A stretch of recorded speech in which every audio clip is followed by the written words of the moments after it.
Let's see. And Eris says it very well. We are all hucksters and frauds, according to Gary. It's very true. That's what he believes it to be. I don't believe it to be. I think the people that I've met here, we sat down with Animoca Brands, and it was a really good conversation about what we want to do and what they want to do. And I can just, the VCs, some of the VCs that we've talked to, you can just tell when people are in for money. And that's like, just tell me, what do I got to do to make max amount of money? But with Animoca Brands, I got to tell you, it was mostly like, how are we going to grow this thing? How are we going to get a win for Web3? How are we going to get people to play this? And it was just like, there was really no talk about price. It was crazy. It was good. So I like that. Shaolin says, by the way, Rob, no longer homeless. I work for a Bitcoin mining company. Fantastic. Nothing more worse than being homeless. Meme, hello. We need solar and wind solutions in Puerto Rico. Yeah, I mean, we got to talk. We just put solar panels on our house and 2 inverters. So yeah, that's definitely needed, because in Puerto Rico, we have a problem with electricity. Let's see. Oh, you know what? That was a thing I skipped over. There was a story about this. A little bonus for everybody. Riot Blockchain, they just racked up 31 million in energy credits for it, because we've been in Texas, we've been super hot, like 110 degrees. I don't know what that's in Celsius, 50 Celsius, I don't know.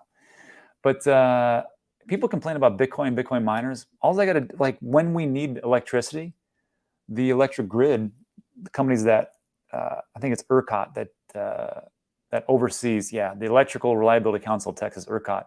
They just contact the Bitcoin miners and go, look, shut down. We need more electricity. No problem, boss.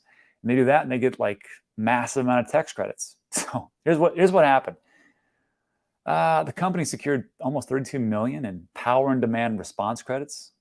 This represents more than a 300% increase from July, when Riot received only 7.8 million. At Bitcoin's current price, August's energy credit haul equates to about 1,232 Bitcoin, which is way more than what Riot actually mined, which is they mined 333. So they make more money just turning off their rigs. It's a pretty good deal. Effectively, Riot sustained more cash flow in August by shutting down its operations, blah, blah, blah. In fact, Riot mined 19% fewer Bitcoin than July of 2023. And then the CEO said this is going to put us in a competitive advantage. As I read this, I don't think they get like cash on hand. I think it's credits, so they can really ramp up their amount of rigs that they're using to mine the Bitcoin, and it can reduce their electrical costs down to fractions of a penny with their credits. So yeah, maybe that'd be something good to look into as far as a stock. Just saying, I don't know. But yeah, that's good.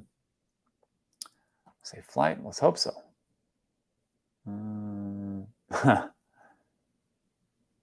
Oh, the Shaolins go, Rob, I've got a great question. You're developing your own blockchain. No, we're not. We're not developing our own blockchain. So think of this is why I'm so bullish on Web3 gaming. Think of like some of the biggest games out there.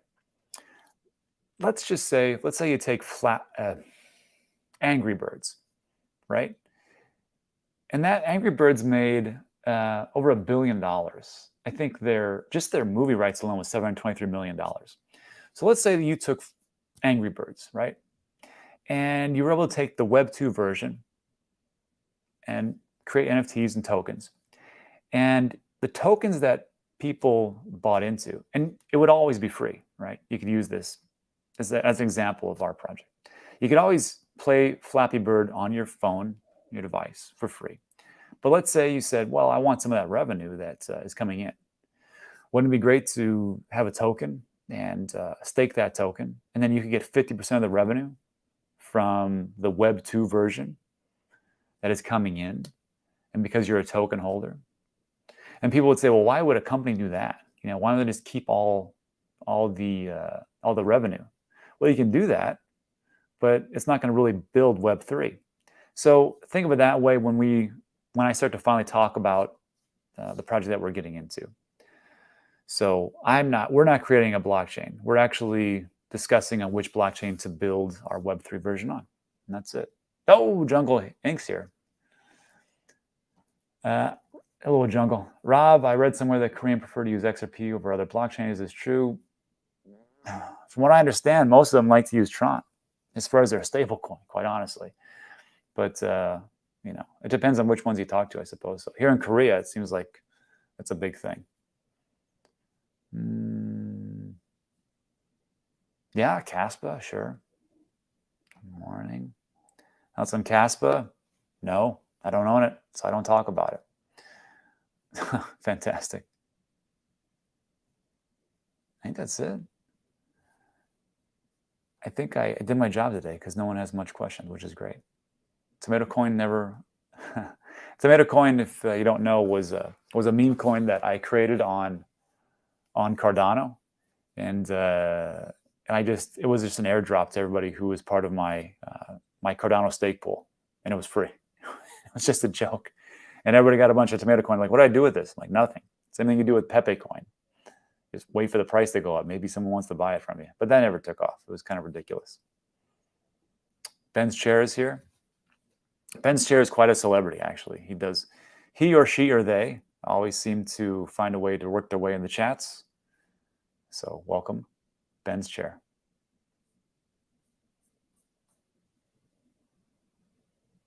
And that's it. Last one, Gala. I'm not too bullish on Gala because the two founders are suing each other, basically both saying that they committed fraud. So that's never a good look for the company. The games are pretty great, spider tanks and things like that. We just had Classy Games on last week. Watch that interview. He'll tell you all about Gala. And it could be big, but you know, with the two founders fighting, probably not a great play right now, but who knows. And that's it. All right, buddy. So thanks for stopping by. I appreciate it. Like today's video, we'll give it a thumbs up, subscribe, all that good stuff. And I will see you guys back in the regular office on next week. Adios. Have a good day.